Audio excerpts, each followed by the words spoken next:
30 minutes to midday, CORD leader Raila Odinga and his brigade arrived at the Pangani police station.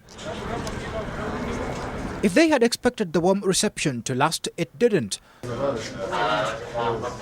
While they were kept inside the station for 3 hours, they were not allowed to see neither the CORD or the Jubilee MPs detained here. Since we came here, there have been consultations. We are told we are asking authority above, and that above has been above and above and above up to now. We have no doubt in our minds that these instructions are coming from the top of this government. Only the spouses and a couple of lawyers have been able to see the 6 members of parliament locked up, and those who have seen them and where they are being held have only grim tales to tell. No form in the room at all is cemented, and they just, as it were, they sleep on that cement, and they have not changed their clothes at all. The condition in which I have seen them is deplorable. It can make one weak. You cannot believe it that you are in a modern Kenya.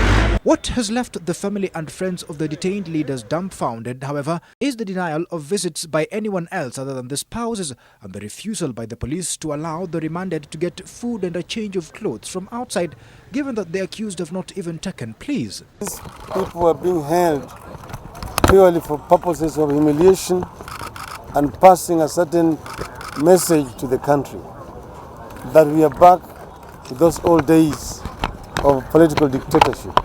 Ile inafanyika sasa ni kuumiza wananchi, kuaibisha viongozi na kuwaweka kwa hali ambayo haikubaliki kamwe. The police station, however, was heavily guarded today. Reinforcements had been brought in from elsewhere and included at least 4 trucks of anti-riot police. Still, the CORD leaders appeared unfazed, demanding for the release of all those who have been detained within 24 hours.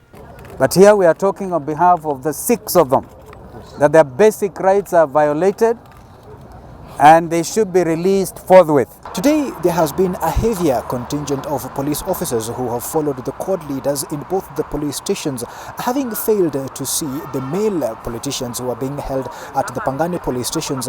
Here at Muthaiga police station, they are hoping that they will be allowed to see the 2 women representatives being held here, Florence Mutua and Aisha Jumwa.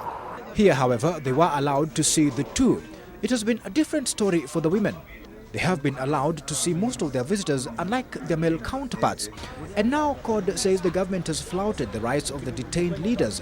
The coalition says that if they are not released within 24 hours, the weekly Monday demonstrations will continue. CORD will also stop the dialogue on IEBC with Jubilee. On Saturday, the opposition plans to declare the detained MPs political prisoners and will hold public meetings on Saturday and Sunday at Uhuru Park and Machakos, respectively.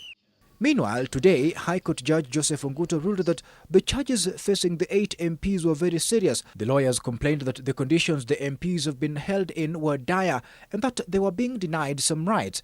But the judge couldn't hear any of it and ordered them to tell that to the magistrate who detained them in the first place. The 8 will appear in court tomorrow to take their pleas and will be seen in public for the first time since their detention on Tuesday. Andrew Ochieng, NTV.